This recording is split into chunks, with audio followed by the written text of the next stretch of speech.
আগামী ১৯ সেপ্টেম্বর থেকে শুরু হতে চলেছে ত্রিপুরার বিধানসভার অধিবেশন। দুর্গাপূজার আগেই এই অধিবেশনকে ঘিরে রাজনৈতিক মহলে তৈরি হয়েছে ব্যাপক আলোচনা। কী কী গুরুত্বপূর্ণ বিল আসছে, কতদিন চলবে অধিবেশন, চলুন দেখে নেই বিস্তারিত। তো খবর অনুযায়ী ১৯ সেপ্টেম্বর থেকে শুরু হবে এই অধিবেশন এবং চলবে ২৩ সেপ্টেম্বর পর্যন্ত। দুদিনের এই অধিবেশনকে ঘিরে ইতিমধ্যেই অ্যাডভাইজারি কমিটির বৈঠকও সম্পন্ন হয়েছে। এই বৈঠকে সর্বসম্মতিক্রমে সিদ্ধান্ত হয়েছে কোন কোন বিষয় আলোচনা হবে।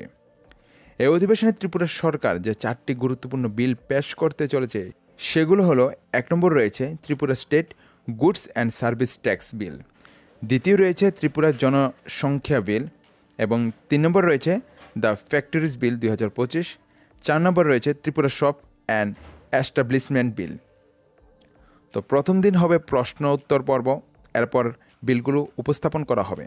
অধিবেশনের প্রথম দিন যারা ব্যালেটে সময় পাবেন তারাই ব্যক্তিগত প্রস্তাব উপস্থাপন করতে পারবেন। এই অধিবেশনে উপস্থিত থাকবেন মন্ত্রী রতনলাল নাথ, মন্ত্রী সুশান্ত চৌধুরী, মুখ্য সচেতক কল্যাণী রায় প্রমুখ। তো দেখুন, বিরোধী দলীয় নেতা জিতেন্দ্র চৌধুরী অনুপস্থিত থাকবেন, তার জায়গায় সিপিআইএম দলের একজন প্রতিনিধি উপস্থিত থাকবেন। বিধানসভার নিয়ম অনুযায়ী উপাধ্যক্ষ রামপ্রসাদ পাল এই বৈঠকের রিপোর্ট পেশ করবেন। তো ১৯ তারিখ যে বিধানসভার যে গুরুত্বপূর্ণ বৈঠক রয়েছে সেখানে কিন্তু এই 4টি বিল নিয়ে আলোচনা হবে।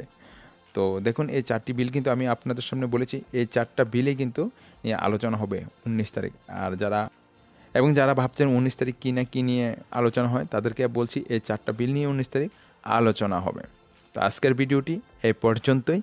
ভিডিওটি ভালো লাগলে লাইক, কমেন্ট এবং শেয়ার, এবং আমাদের চ্যানেল নতুন হয়ে থাকলে অবশ্যই চ্যানেলটিকে সাবস্ক্রাইব করবেন। Thanks for watching.